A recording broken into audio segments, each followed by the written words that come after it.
अरे ये क्या, मेरा आम का पेड़ तो दिन ब दिन सूखता ही जा रहा है। मैं इस पेड़ के लिए क्या करूं जिससे ये हरा भरा हो जाए। जंगल में दो आम के पेड़ थे। एक पेड़ मीठी का था तो दूसरा पेड़ लल्लू कौवे का था। दोनों ही पेड़ ज्यादा हरे भरे नहीं थे, लेकिन अचानक से कुछ ही दिनों में लल्लू कौवे का पेड़ हरा भरा हो गया। अरे लल्लू भैया का पेड़ कितना हरा भरा हो गया है। मुझे भी अपने पेड़ को हरा भरा करने के लिए उनसे इसका उपाय पूछना चाहिए। मीठी कौवों के घर चली जाती है। अरे मीठी, तू यहाँ? हाँ गोरी, तुम्हारा पेड़ तो बहुत हरा भरा हो गया है। लगता है तुम इसकी बहुत अच्छे से देखभाल कर रही हो। हाँ हाँ मीठी, मैं अपने पेड़ को एक रासायनिक खाद डाल रहा हूँ, जिससे पेड़ कुछ ही दिनों में हरा भरा हो गया है, और वो भी बिना किसी मेहनत के। अच्छा, रासायनिक खाद? क्या इनसे पेड़ इतनी जल्दी हरा भरा हो जाता है? हाँ हाँ, और बस इतना ही नहीं, इस पेड़ पर जल्द ही बड़े बड़े आम आने वाले हैं। क्या? लेकिन इस रासायनिक खाद की वजह से आम खाने पर कोई नुकसान नहीं होगा क्या? हमें तो बस बड़े आम उगाकर बाजार में बेचने से मतलब। मैं तो कहती हूँ तू भी अपने पेड़ को ये खाद डालना शुरू कर दे, इससे तेरा भी फायदा होगा। नहीं नहीं गोरी, अगर इस रासायनिक खाद की वजह से किसी का नुकसान होगा तो इसे हमें इस्तेमाल नहीं करना चाहिए। मैं तो कहती हूँ आप भी इस रासायनिक खाद का इस्तेमाल मत कीजिए। अरे अरे चुप कर, तेरा फोकट का ज्ञान तेरे पास ही रख। तुझे कुछ बताने जाओ तो तू उल्टा हम पर ही उलटती है। नहीं गोरी, मैं तो बस तुम्हें सच बता रही हूँ। हाँ हाँ, अब निकल यहाँ से, वरना तो हमें पागल कर देगी। मीठी वहाँ से अपने घर लौट गई। अरे चिंकी बेटा, तुम स्कूल से कब आई? मैं तो कब का आ गई थी माँ। अच्छा माँ, क्या आपको पता है आज हमारे स्कूल में क्या सिखाया है? क्या चिंकी? आज हमें नैसर्गिक खाद के बारे में बताया है। अच्छा हाँ, हम गोबर और अच्छी मिट्टी का इस्तेमाल करके नैसर्गिक खाद बना सकते हैं, जिससे पेड़ पौधे अच्छे से हरे भरे हो सकते हैं और इससे कोई नुकसान भी नहीं होता है। ये सुनकर मीठी के दिमाग में एक आइडिया आता है। अरे चिंकी, तुमने तो मुझे मेरी परेशानी का हल ही बता दिया। क्या मतलब? मीठी ने अपने पेड़ की बात चिंकी को बता दी।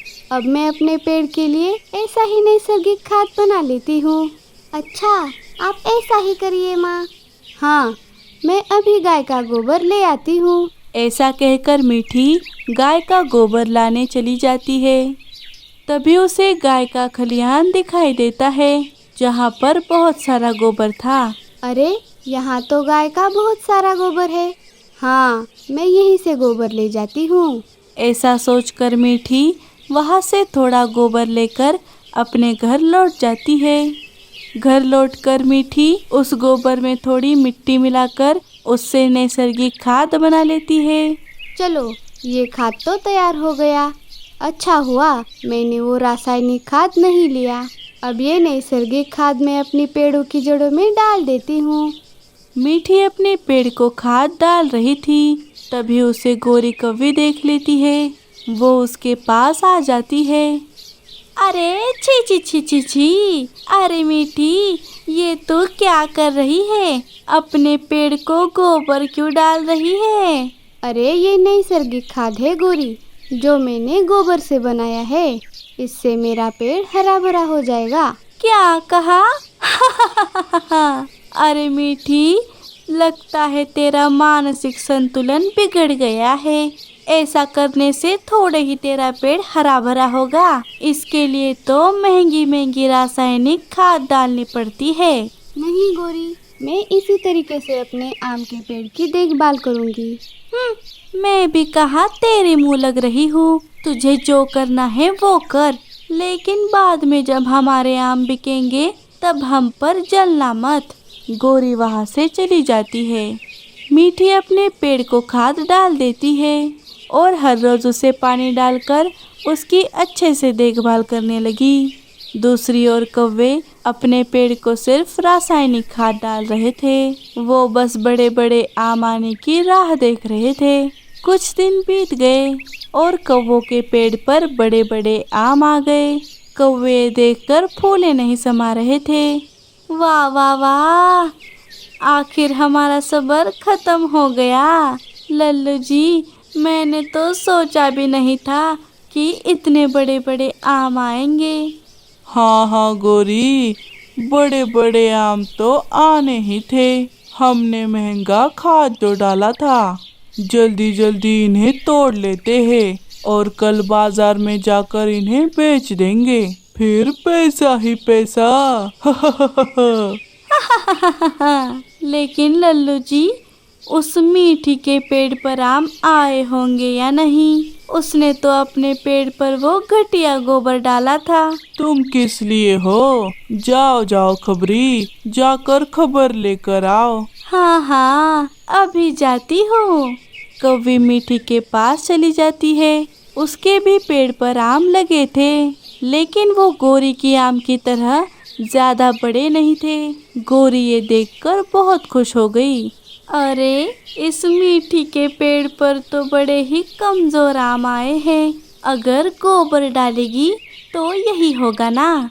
गोरी वहाँ से चली गई। अरे वाह, ये आम तो बहुत मीठे हैं। माँ, मुझे लगा था ये छोटे हैं तो ज़्यादा मीठे नहीं होंगे। हाँ चिंकी, ये आम बहुत मीठे और सेहत के लिए एकदम सुरक्षित है। अब मैं बाकी के आम भी तोड़ लेती हूँ, कल बाजार में जाकर बेचने भी तो है। अगले दिन मीठी और कौवे अपने अपने आमों की टोकरी लेकर बाजार आ जाते हैं। अरे मीठी, ये तुम क्या लेकर आई हो? गोरी, ये तो आम है। आम? अरे, ये कैसे आम है? नींबू भी इससे बड़े होते हैं। चुप करो गौरी, वो देखो ग्राहक आ रहे हैं। आइए आइए, बड़े बड़े ताजे ताजे आम ले जाइए। आइए, हमारे आम ले जाइए। आइए आइए, आम ले लो, आम। अजीब, वो देखिए, उन कौवों के आम बड़े बड़े और अच्छे लग रहे हैं। हम वहीं से आम ले लेते हैं। हाँ हाँ चलो, उनके आम ज्यादा बड़े लग रहे हैं। सुनो कौवो, ये आम कैसे दिए? सिर्फ 100 रुपए किलो। ठीक है, 1 किलो दे दो। लल्लू उन्हें आम दे देता है और वो दोनों वहाँ से चले जाते हैं। थोड़ी देर बाद तोता वहाँ पर आ गया। वो भी बड़े बड़े आम देखकर कौवों के पास ही चला गया। अरे, ये आम कैसे दिए? सिर्फ 200 रुपए किलो तोते। क्या गोरी, तूने इतना भाव कैसे बढ़ा दिया? चुप करो। हाँ, 200 रुपए? अच्छा, दे दो। वैसे भी ये आम ज्यादा बड़े लग रहे हैं। तोता आम लेकर वहाँ से चला गया। वाह गोरी जी, कमाल कर दिया। धोती फाड़ के रुमाल कर दिया। और नहीं तो क्या, गोरी नाम है मेरा। ऐसे ही सभी पंछी गोरी और लल्लू से ही आम खरीदने लगे।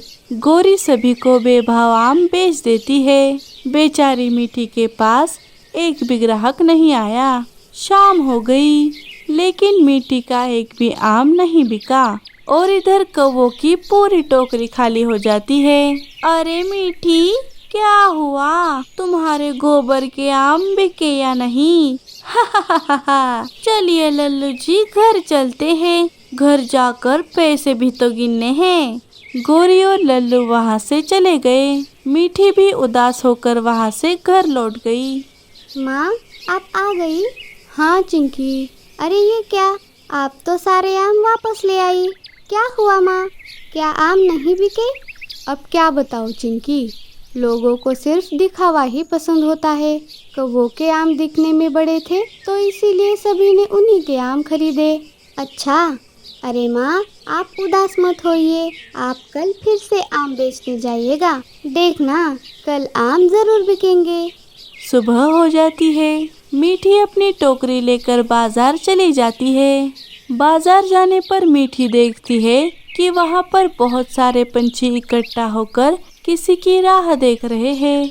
अरे ये सारे पंछी यहाँ क्यों इकट्ठा हुए हैं? तभी गोरी और लल्लू वहाँ पर आ गए। अरे सारे पंछी यहाँ। अरे गोरी, लल्लू, आओ आओ, हम सब तुम्हारी ही राह देख रहे थे। हमारी राह? लेकिन क्यों? अरे लल्लू जी, आप भी समझते नहीं हैं। इन सब ने कल हमसे आम खरीदे थे ना, तो इन्हें आम इतने अच्छे लगे कि ये आम खरीदने फिर से आ गए हैं। है ना पंछियों? चुप कर कलमुही, तेरे आम खा खा कर तो मुझे बाथरूम के चक्कर काटने पड़ रहे हैं। पता नहीं कैसे घटिया आम बेचे हैं। क्या घटिया? अरे ओ बुआ जी, कुछ भी क्या कहती हो?